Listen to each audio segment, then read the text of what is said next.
Boom! There it is. Welcome to the show, everybody. It is Tuesday. I am your host, Scott Steen, lead handicapper at winnersandwhiners.com. And I'm your co-host, Scott Reschel, senior handicapper of winnersandwhiners.com. And together we do this each and every day at 3 p.m. Eastern, 2 p.m. Central, as we do our best to help you in your journey to head back to the window. David the Italian checking in. Ryan Page is here. What's up, Ryan? Aloha to you, my friend. David the Italian says, just finished getting the over North Dakota and St. Thomas, 30 points in the last 6 minutes. Love garbage time, says the over betters. Absolutely true. Snapdo,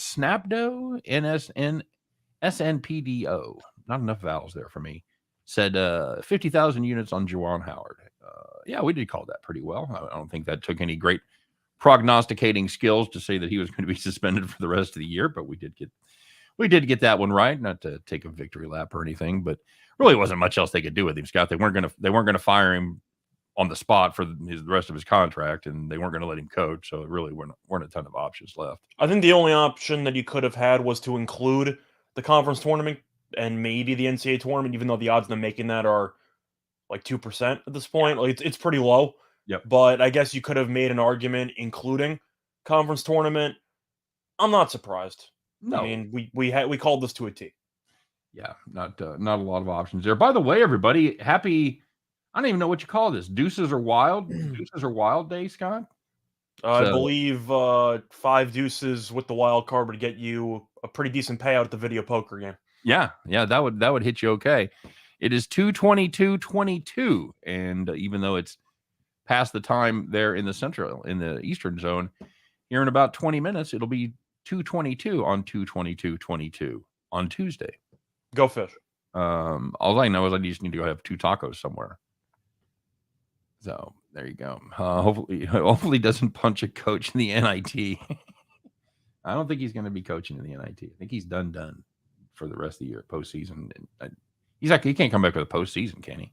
Yeah, he can come back from the conference tournament. So why can't he come back for the postseason? Okay, yeah. I thought he was. He's just the regular season. Okay. I think the only reason why you would make the case that he might not be in the NIT is the fact that Michigan could maybe just say screw it and don't even bother. Yeah. They think the NIT is beneath them. We saw that it was Duke last year, right? Yep. Duke did it. So Duke's not the only one to do it, but we have seen teams in the past just say, why bother? Let's pack it up and go home. That reminds me of just a petulant child. Like, if you don't get to do exactly what you want, we're not going to go to the circus, but you could go to your friend's house. I don't want to go to my friend's house. Okay, well, fine. You're not going anywhere. Yeah, you can fucking stay home for the weekend then. There you go. Sold. Taco Bell is doing a BOGO crunchy today. Oh, man, no kidding. As long as they have a BOGO Baja Blast, then I'll be Arkansas or Florida? What's the topic? Because I have different answers regarding whatever the topic is. I'm assuming they're talking about the game. I like the Hogs there. I'll go with Arkansas too. It was a very good win for Florida, beating Auburn over the weekend. Now you have to ask yourself if the hangover effect's a bit real. And we've seen this before. Yep. Where if you beat a team that you probably shouldn't beat, you usually struggle the game after against another quality opponent.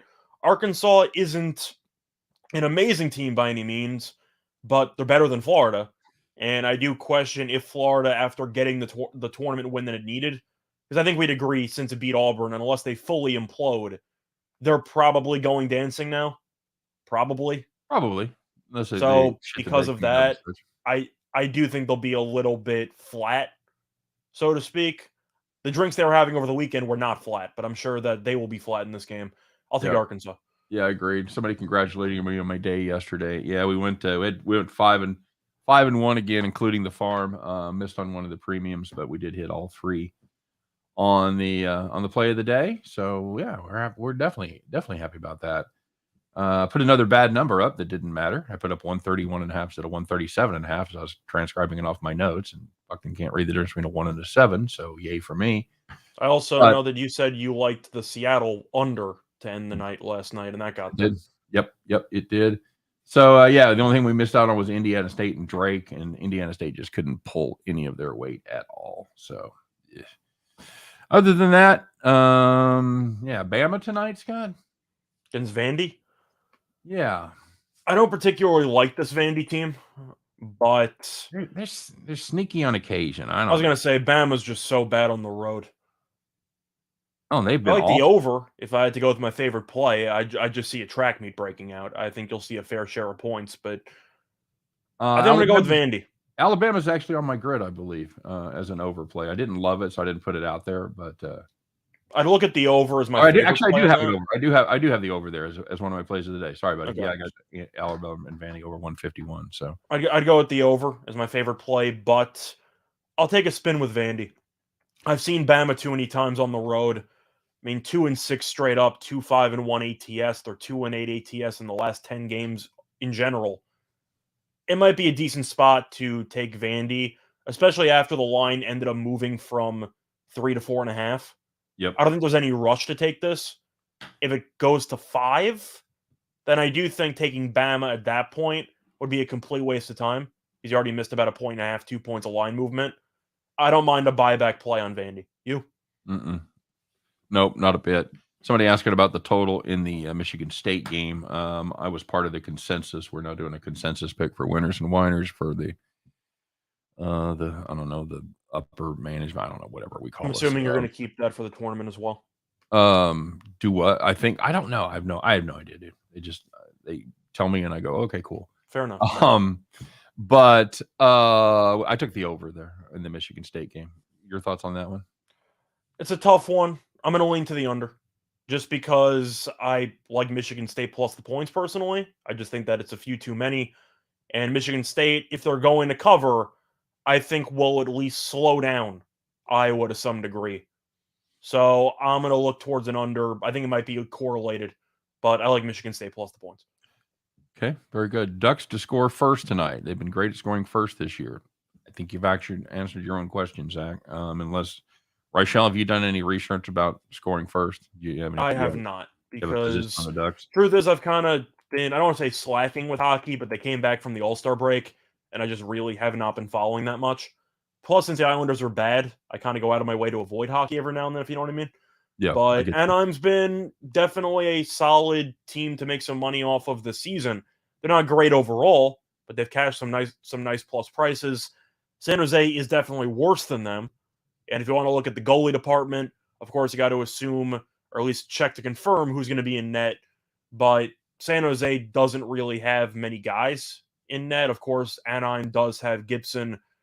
Even Stolarz has been okay. But they have the advantage in goal. They have the advantage in terms of talent. I don't mind Anaheim to score first in that game. Plus, anytime you're getting a minus 160 to score first, I'm not going to go against you, you know? Right. Bronco Devil said Cressy was his best play yesterday. I had action on that match. I had the over, and he withdrew. Solid. How'd you do yesterday? You do all right? I did okay. I didn't really have much action. I mean, my main play was going to be tennis. And, of course, I had the farm, which worked out. But for the most part, no. It was a pretty quiet night. I was catching up on some shows. And, yeah, I was waiting for the tennis match to start, and it never did. So, there you go. Very good, guys. Of course, don't forget to like and subscribe to our channel. You know the drill there. We sure appreciate it. Tell your friends, spread the word if you're having a little fun. And, of course, don't forget to check out our pals over there doing their thing 1:30 p.m. Eastern time every day. Just parlays with Chris King and Jim Williams. And we are still doing our promo with MGM in conjunction with BetMGM. So make sure you check that out. $10 bet gets you a $200 win if anybody makes a three-pointer. Can anybody here play this game? Yes, they can, and they can certainly make three-pointers. So check that out. All the details are in the show description. Of course, it is available only in states where MGM has a presence and where sports betting is legal. Must be 21 to play. And if you have any problems with the gambling, please seek help. This is all just for fun, no matter what level you do it at. Unless you're doing it professionally, then hopefully you're past the problem gambler stage. So, yeah, if you're not having fun and if you're losing money and you're pissed off about it, dude, take a break. That's what I'm saying. That's the other option, too. Just step away for a minute. Bronco Devil said, when he loses, I win. So, sorry, buddy. You should tail. What can I tell you? Like the Nuggets against Sacramento is a good play tomorrow. Shit, I can't keep up with today's. I haven't really looked at the NBA yet, but I do know that Denver's a much better team than Sacramento, and Denver was playing pretty good ball heading into the All-Star break. Mm-hmm. The question that you really have for Sacramento, who the hell is going to guard Jokic? And when you realize Sabonis can't actually guard him, then you kind of know your answer. But Sacramento is just a terrible basketball team. I mean, there's really nothing to like about them. Big dog night tonight in the MAC. Few double-digit spreads. One of them is Toledo. Paulie Pavila is asking about Toledo laying that big number 13 as it looks right now, Scott. This Western Michigan team, this Broncos team is awful, just awful. For me, I don't love laying double-digit points with the road team in conference play. I'll make exceptions, of course, but it's got to be Toledo or pass. I agree. I don't see any other way around it. It's a spot where Western Michigan could very well be the right side at home. They covered 5 straight, buddy. I was going to say they could be, but if you want to put your hard-earned money on Western Michigan, I'm rooting for you. Godspeed. Mm-hmm. I think if I had to go for a MAC underdog in particular that I'm at least maybe a little bit intrigued by, it would be Bowling Green. They're not good. Like, don't get me wrong. I'm not trying to tell you the Falcons are good, but Akron's been overvalued for what, 3 weeks? Yeah, well, a lot. I mean, you can look at some of their early results. They were overvalued for a lot of, most of the season. So yeah, that's a team that'll jump up and bite you in the ass. Of course, Bowling Green gave up about 150 to Buffalo, but Buffalo is actually a good offensive team, and Akron is not. But you're looking at Akron's results recently. I mean, they barely beat Northern Illinois by 6. They're not a good team. Lost to Kent State. That's excusable.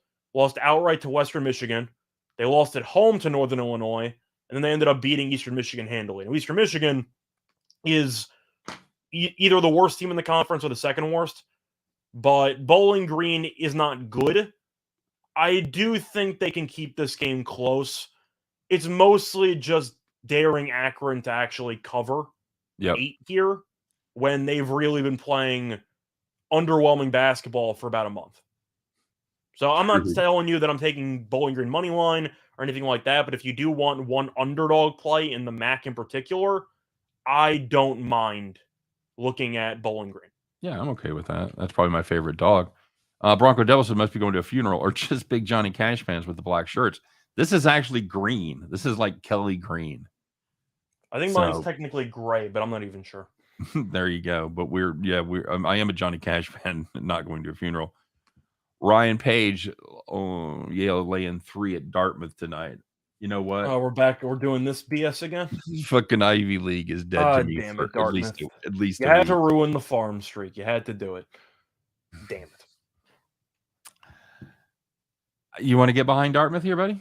No, of course not. Like, I can't. Yale's the best team in the conference. I mean, they had the serious, I'd say, prove-it spot in conference play against Penn. Yep. I think whoever won that game, I would view in my head as being the best team in the conference. And Yale not only won, but they covered. And I know Dartmouth beat Cornell. Cornell is a meh team in the conference. I think we would agree Yale is probably the cream of the crop in that conference. Yeah. So I'll take Yale. But Steve T says Yale trap. Yeah, maybe. That's absolutely possible because it looks too good to be true. Bruce asking about Arkansas, Florida. We talked about that real quick early. We both like Arkansas in that spot. Kind of a letdown spot for the Gators is what we're thinking. Yeah, memorabilia, I understand your point. If Florida plays as well as it did against Auburn, mostly defensively, offensively, they're just atrocious. But I do think that Arkansas, with really just their length on the inside, can cause some issues for Florida. And Appleby also had, 25 points in the second half, 23 points in the second half. A couple of things had to go really well for Florida to win that game, and they still almost punted the entire game based on how they handled the final minute. I just think Arkansas is better. It's not 40 minutes. It's not 40 minutes of hell anymore, but it's 40 minutes of heck. They play good defense. The thing is, I don't think Florida can really score. I don't mind a team total under for the Gators or just a full game under in general, but I watched Florida's offense play on several occasions this season. Do you think that's a good offensive team? Because I don't. No, I don't. David Good asking about College of Charleston and Northeastern. It's Charleston or pass. I can't play this Northeastern team at all. They're just Actually won a couple conference games though. Yeah, I know. They're what are they? They're 1-14 straight up in conference, Scott. There you go. They're on the board. Much better against the number though, 3-12. Yeah, it's a huge step. That's 3 times as good. I'm not getting behind a team that's 4-7 against the number at home and 3-12 in conference against the spread. I can't do it. It's Charleston or pass. I mean, yeah, no question. And I don't love them, but remember Real City, I like Florida. Yeah, there you go. Buffalo -6. I'm a fan of that. I think this Bulls team is playing really good. They're scoring really good basketball right now, especially on the offensive side, like Scott said. Yeah, probably the hottest team in the MAC. Villanova tonight against UConn. Against UConn, yeah. That's a tough one. For me, I want nothing to do with that game. We talked about that we were putting out stuff for Farm, and we threw that game on there. Yeah, no. That just screams coin flip to me. I know Villanova's done really well against UConn. I believe they've won 5 in a row. But UConn is another team that I feel like's been slept on all year. They were the first team to beat Auburn. They've been pretty solid overall. Villanova, I do think, is a little bit better. But, of course, you have the home crowd with UConn. I think it's a coin flip. I guess if I had to make a play, I would take Villanova plus the points. Just because in a coin flip, I'll take the points. But that really could go either way, in my opinion. Yep, agreed. 2 teams that have been winning games and haven't been covering. So, yeah, I think it'd be a good game to watch. And we'll do one more here before we Toledo -13. Yeah, we talked about that. Western Michigan's awful. Yeah, but, I think I'd look for a better game. If Toledo were pass, they beat them. I think if you were going, by 27, they beat them by 27 back in December. So yeah, I like Toledo personally, but I think if you were going to take Western Michigan, I would probably look at a team total over, because I don't think they're going to stop Toledo. Yeah. So if you think they're going to cover, then you expect them to score a decent amount, at least compared to their normal standards. But of course, if they score a decent amount and Toledo just torches them anyway, there are multiple ways to win the team total. So I think if you're going with Western Michigan, I'd go with the team total over. But Toledo is just so much better than them. Mm-hmm. All right, last one. Richmond and G-Dub. G-Dub at home catching 7 from the Spitters.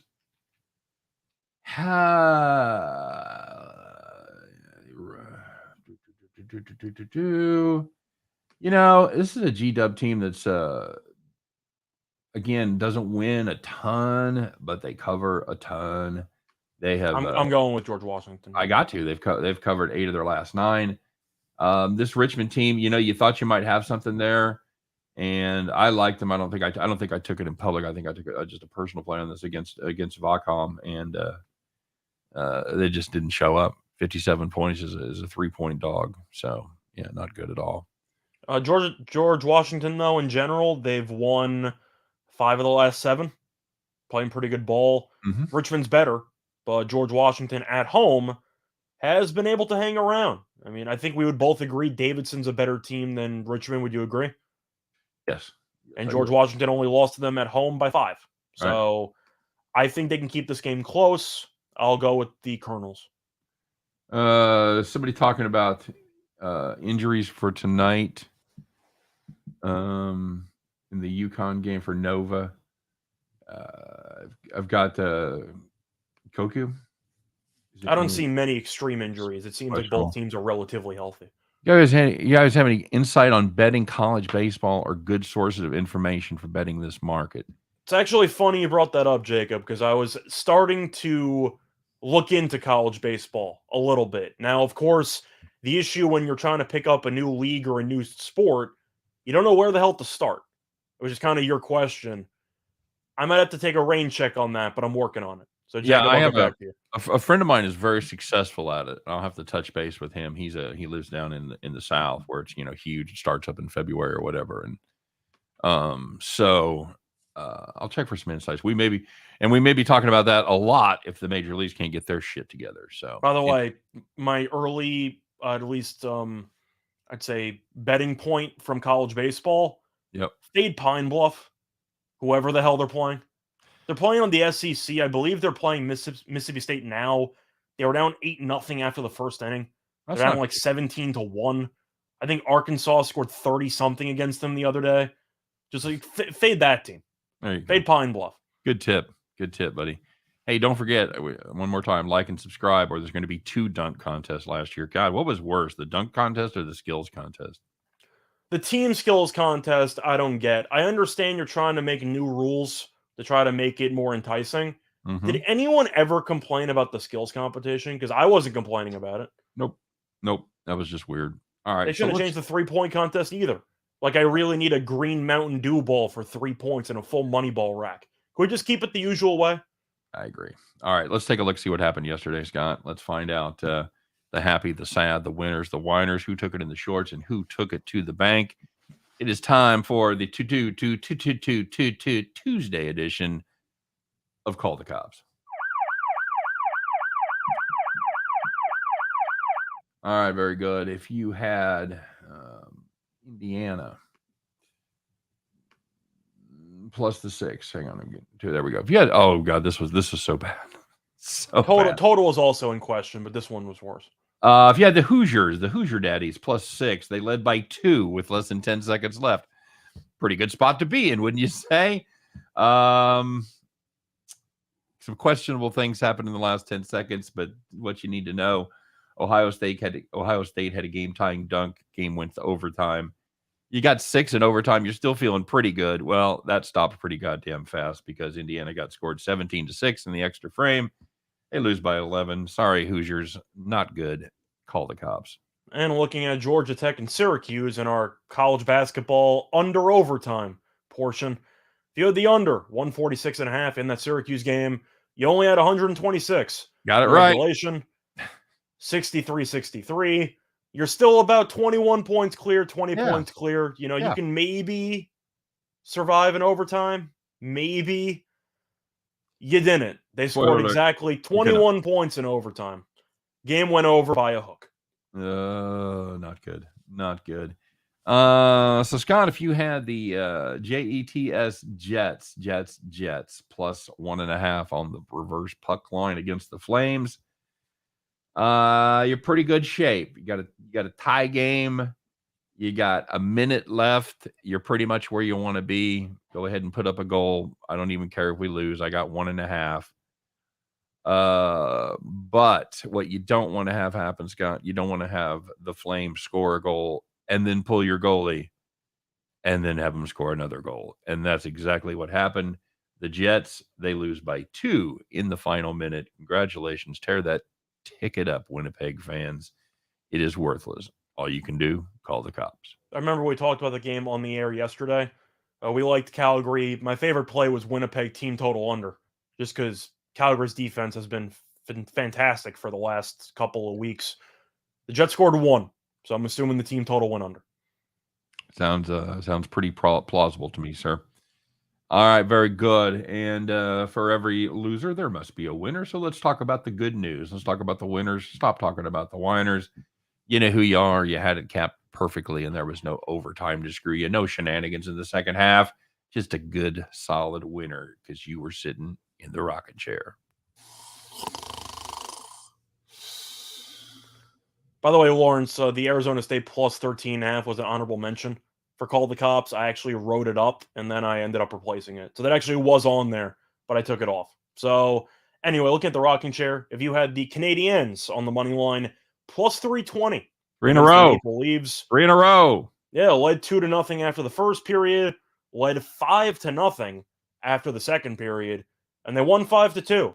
So if that wasn't in, the oddsmakers were drunk, you know we have a good one coming up.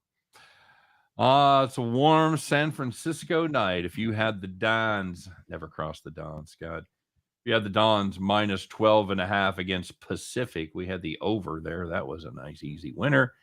But if you had San Francisco, that was also a nice, easy winner because they were up by 24 at halftime. I already told you no second half shenanigans. They end up winning by 33.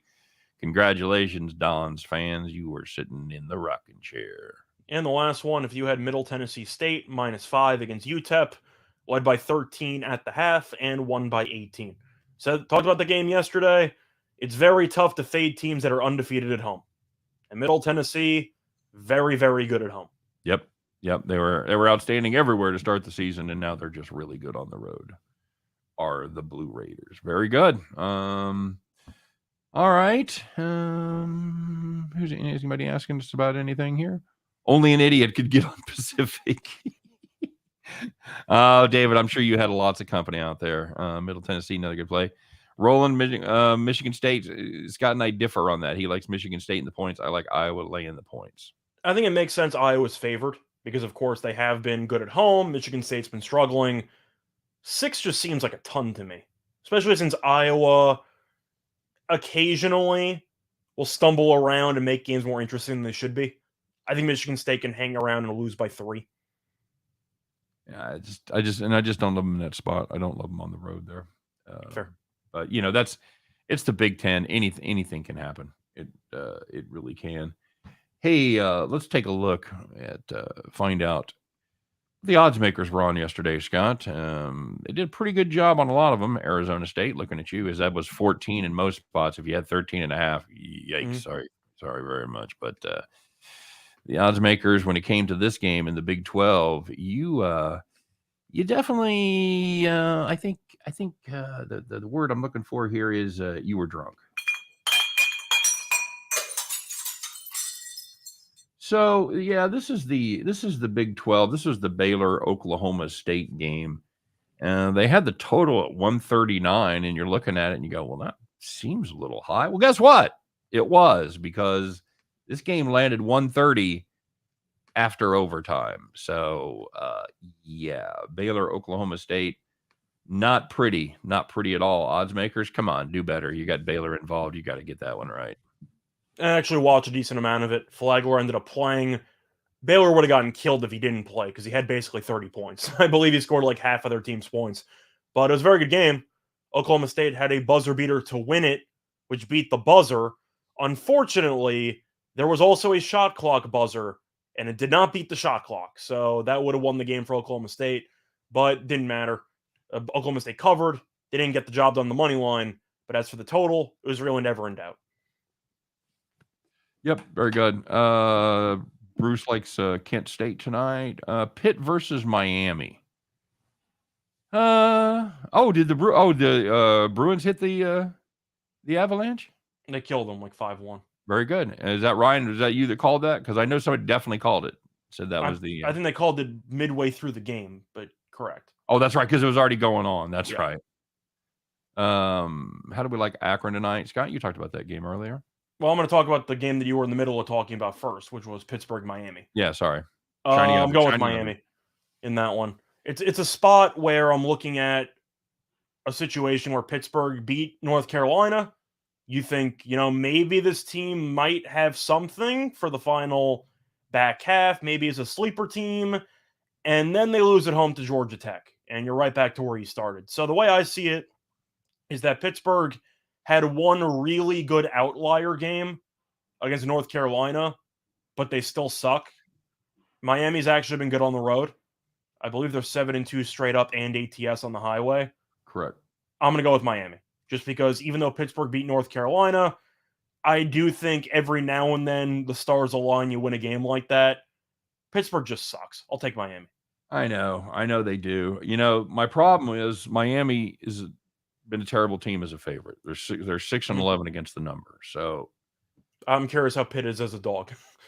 They've 13-8. So okay. All right. As loath as I am to take Pittsburgh, I don't like that team. I'll take a small lean on the home team in the points there, just based on trends. I don't love it. Okay, fair enough. Okay, so we talked about Akron earlier. I'm not laying with Akron. No, that's just not happening. Too inconsistent. Gentle Benz. I'm missing a conversation here. Damn it. You're too young to remember Gentle Ben. I am. It was a big bear. There was a pet. Yeah, that was it. It was like a It's a hell of forest a ranger or story. something. Yeah, it Mhm. was a TV show. And Flipper, remember Flipper? I know No, Flipper. okay. Everyone loves the King of the Sea. Ninja wants to know about Kansas State tonight. I did this as a play of the day, 12.5, too much for an in-state rival. Well, there's a couple things that would kind of negate that narrative. The first thing is KU has owned the Wildcats at home the last 3 seasons. They beat them by 21, 23, and 16 there in Larryville. But the other thing, and I think this is the more important factor, I think KU is pissed off because in the game earlier in the season in Manhattan, Wildcats had a 16-point halftime lead. Students section started chanting things towards KU. They put up signs that we own the state of Kansas, which is, no great accomplishment either way, but I digress. But of course, KU came back to beat them by 3. And I think Bill Self, he can be a little bit of a petulant child at times.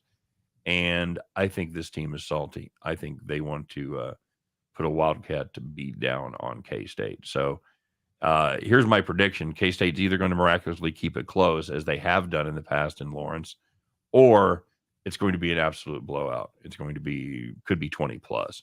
So, and my money's on 20 plus. I think the first half's going to be very indicative of that, because if Kansas State can hang around for 20, I do think this game turns into a bit of a dogfight. But I think there's a very good chance Kansas just blitzes them. Bronco Devil, Kansas over 77. Yeah, that's fine. Although this K-State team will try to slow you down if they start getting behind. So, Lawrence, sorry your jockey fell off at Santa Anita, 20 yards from the wire, 25-1. That's rough. I still remember, I haven't bet on horses in a while. There was one, I had a horse betting phase for a little while there. And I remember there was one race where I believe it was a try at the time. And I had won, I think the first place horse that I had was like 4-1 or whatever. okay. And everything was going well. I was on pace. And the horse was in first place heading into the final turn. And he saw the opening in the fence. And he went home. He just veered off, ignored the track, and went home. So I had that happen to me one time. Nice. Horse was fine. Jockeys, getting ready to go. Next thing you know, just makes a right-hand turn and just decides, I'm going home. I was at a track, I want to say right outside of Columbus, Ohio, maybe even in Columbus, I don't know, somewhere in Ohio. And I had the trifecta, same thing. They're clear of the quarter pole. The 3 of them are out, and I've got it boxed, so I don't even care. Okay. The 3 of them are way in front of the field. The horse in front trips. The horse behind him trips over him. The jockeys go flying. At the end of the day, all 3 horses are down. One of them they got up again. The other 2 they had to destroy. They had to take the jockey away in an ambulance, and that was it. So I've always said if they put the finish line at the quarter pole, I'd be a millionaire. Yeah. But that was that's probably my most horrific horse racing beat right there. So not good. I think one of the worst beats. With the jockey dragging his feet, or I guess a driver, because they're driving sulkies. But yeah, talking memorabilia, talking about the easy money where he's fucking dragging his feet as he comes down the home stretch. I feel that way at the horse track. I'm out of my element. Plus, I hate betting on the horses because you're giving away 18% right off the top. Yeah, but I do know, since somebody brought up horse racing, I think it's worth talking about Medina Spirit, of course, the Bob Baffert horse that ended up passing away, has officially gotten it was Kentucky Derby, right? Uh-huh. Kentucky Derby title stripped, and they gave it to Mandaloon. I guess my question for you is it too late to dig up and find Mandaloon tickets? Probably not. If you were smart, you kept it. I am curious how that works. I think the race is declared official because I think it is too. Trust me, that was my peak as a horse better. I did the show on Denver. I picked the first 4 horses, and I played it in real life too. We actually went to a horse track and simulcasted. That's by far, I will never top that. I hit the try, I hit the super, it'll never ever be duplicated again. Yeah. I'm fucking retiring right there. Yeah, Bronco, I was kind of half teasing, just imagining people diving to try to find tickets. Yeah, it's worthless. The bets are already finalized, but I don't understand the Baffert punishment on that one. I understand that he, of course, as a trainer, has been known to occasionally give his horses a little bit of, let's just say, extra juice. Is Those that one way to horses put shoot it? up more than Keith Richards. Come on. Yeah, something like that. But I believe he got fined, what, $5,000 with about a 60-day suspension? Like, that's the best we can do? $5,000. He fucking. I That's what he guarantee tips the valet he driver. paid that Like, before come on. noon. Come on. Like, come on. Like, you gotta at least try to make an example of somebody who's straight up just cheating. And I understand that stripping is bad for the reputation. $5,000. Yeah, not good. Did he have to forfeit the money that he got for winning the Kentucky Derby? I don't think so. I think So he can just pay off part of the winnings, the fine? Yeah, I don't know how all that works. It didn't make any sense. The whole thing's just stupid. Polly talking about Funky Cold Medina. Thinking about Medina Spirit. I think of the same thing every time I hear that. Hey, Roland Mims talking about an actual a question here with the NBA. We're at the halfway point, roughly. You want to take a look at some future odds real quick before we do farm? Sure. Well, in terms of the NBA schedule, we're about 2/3 of the way through.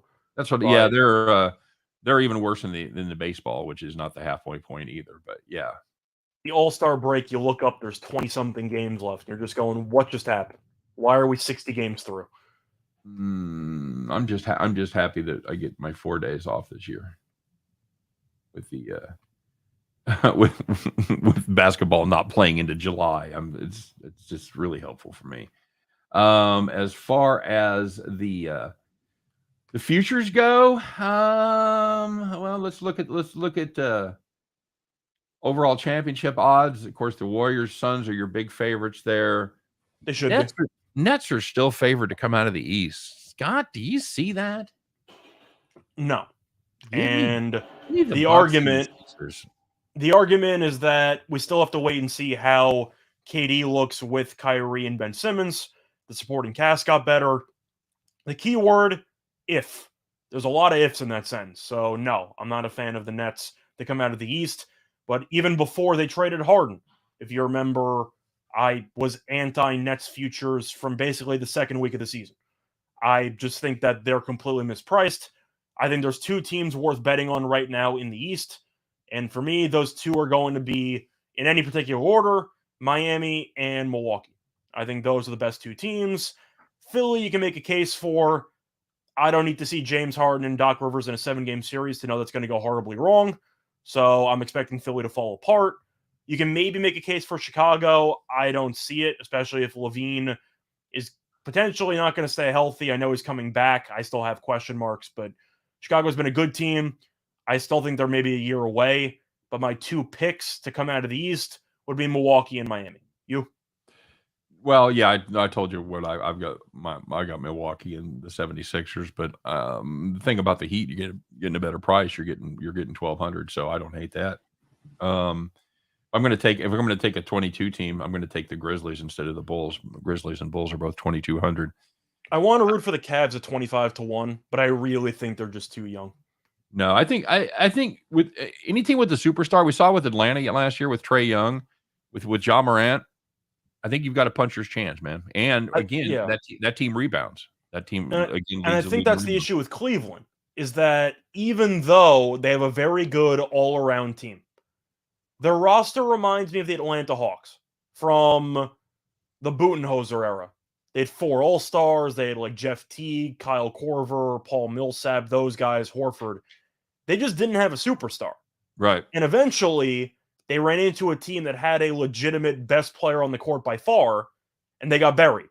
And I feel like that's what's going to happen. I feel like Cleveland has a nice foundation, but I do think they are missing one superstar that will take them to the next level, in my opinion. Yep, I agreed. LA, Lawrence Anthony says, I hope you guys have a golf pick for tomorrow's Thursday Honda Classic. Remind us tomorrow. We'll put something together. I'll put something together tonight, and remind us tomorrow. We'll do it.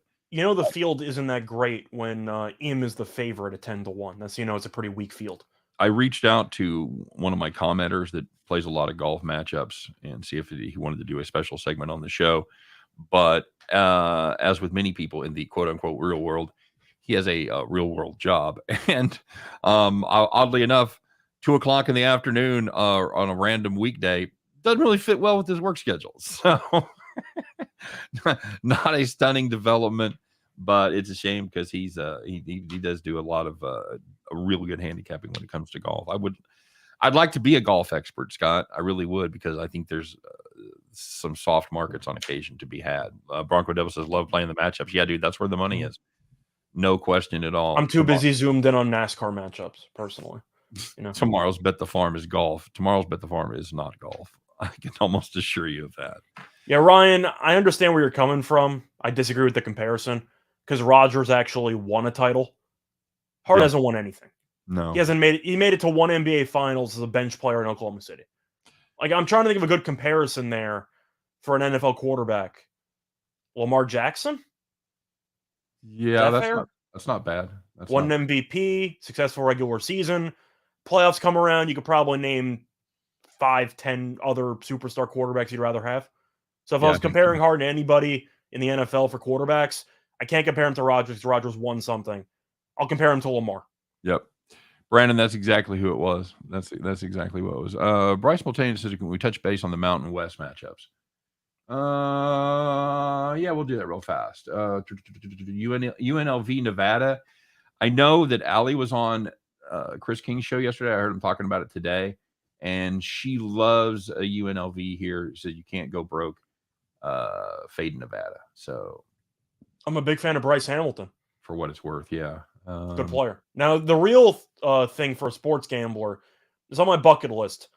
I really want to go to a game that involves UNLV, Nevada, or any two teams from the state of Nevada, and just look at the fan section down the stretch of a close game.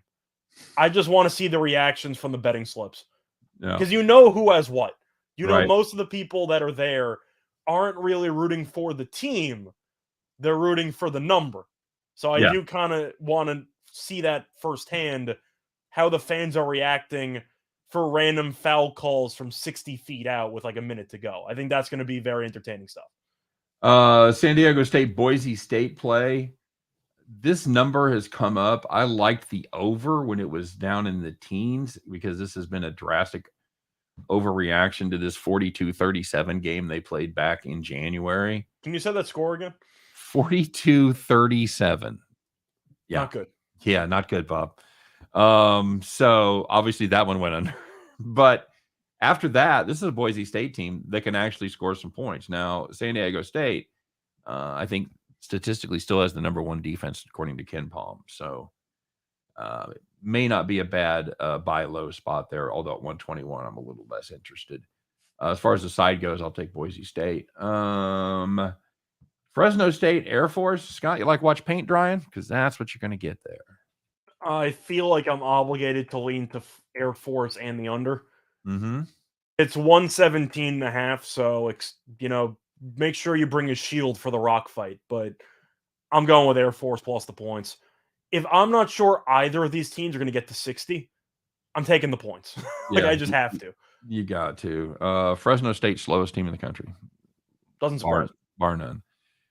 Super Slide Marino. Yeah, I thought of Marino as well. Although he made it, obviously his first year, but couldn't win it. So San Diego State shoots bad. Yeah, dude, it's amazing, David, how much their teams compare to baseball and basketball, because they're the same way in football. Great defense, offense, inconsistent, mostly bad. And they're the same way in basketball. Great defense, offense can't do shit. So yeah, I totally agree. That's the problem with getting behind San Diego State.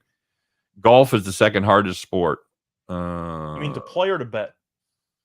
Yeah, I don't know. For playing, I'd assume hockey's probably the hardest.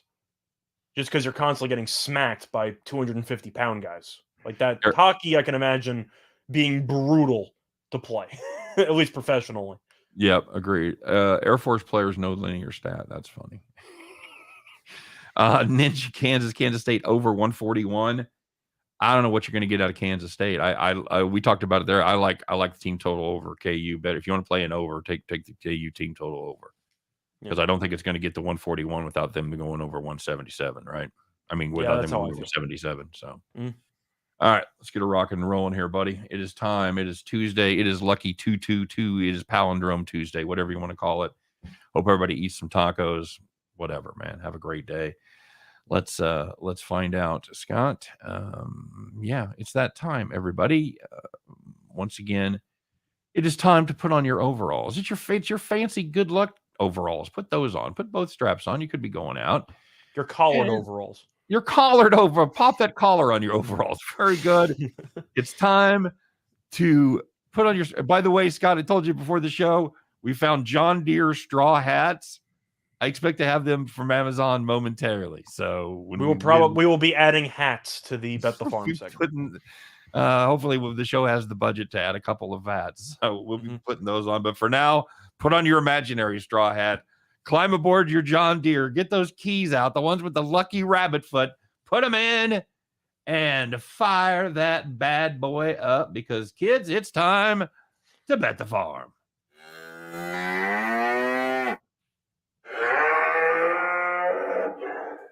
Scott, I believe we had a farm play yesterday. How did that go? We had Valpo team total over, and it went over. Cue the banjos!